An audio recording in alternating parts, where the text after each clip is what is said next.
Las Vegas, we're coming for you. Join us April 12th at the Westgate. Plus, we'll be joined by Jason Chef of Chicago. Grab your tickets now, and we'll see you there.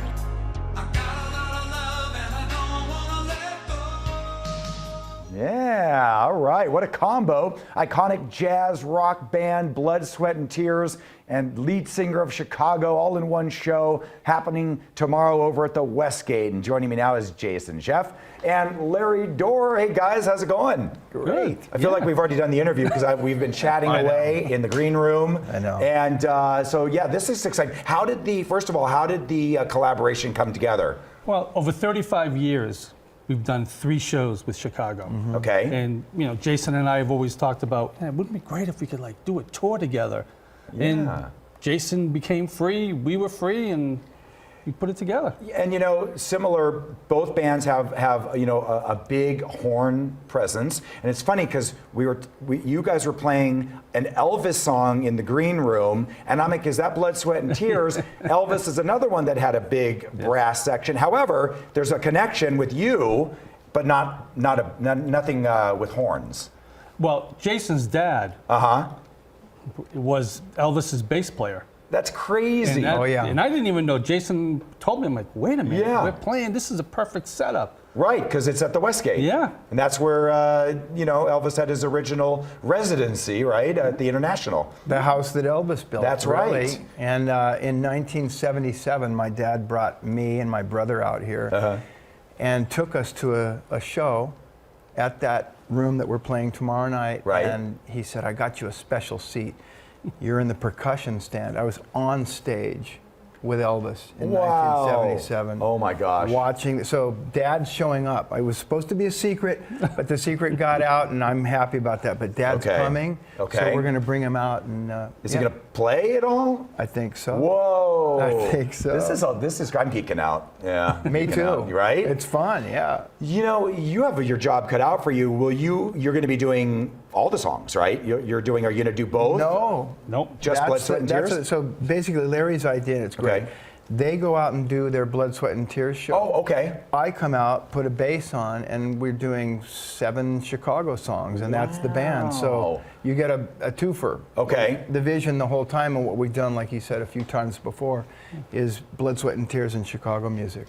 One of their big songs we actually incorporated this morning for 2 reasons. One, because we were talking about the fact that Blood, Sweat, and Tears is coming. But we also use Spinning Wheel as part of an example of how the stock market is doing. What goes up must come down, but it keeps going up and down. It's actually Alyssa's idea. I'm like, I love this. So we incorporated that into Let's hope it goes back up. I know, right? I know. So, of course, David, with the original. David Clayton Thomas. David Clayton Thomas. David was the second singer. Oh, he was? That's right. Al Cooper was the first singer. Interesting. Yeah, when Al left, they brought David in. Okay. And that album had the hits. Okay. That's when things started to change. And what a voice he had. And he's David. Yeah, so it's big shoes to fill no matter who sings. Yeah. Oh, yeah, absolutely. Yeah. Without a doubt. But Spinning Wheel is big. You Make Me So Very Happy. What was the one I was joking? Oh no, I said that about Alyssa. She thought I meant I was talking about her. I said no, it's a song. I go, but you do make me happy. So they have a lot of hits. Yeah, we have a lot of hits. Nothing like Chicago. Yeah. No, nothing like this guy. Plus, Jason wrote one of the hits for Chicago. Oh, which one? What Kind of Man Would I Be? Took us into our 4th decade of hit singles, pop hit singles. And I love the little blurb Will You Still Love Me was the first hit that I sang in 1987. Yeah. Went to number 3, because I didn't know if it was going to work or not. These guys were so awesome. They said, we want you, and I'm going, boy, this is just not going to work because I'm not really cut out for it. But that moment comes where you're in the batter's box and you either feel comfortable or not. For all of us, we get our shot. And next thing I know, Will You Still Love Me, number 3. That was huge. And then we continued on through the 80s, and Look Away, Billboard's Song of the Year, 1989. Yeah, God, so no, there's some great hits. We were just talking, I was really going down a rabbit hole with this one, but Street Player, which people might not know by the name, but any younger generation would hear the song in nightclubs.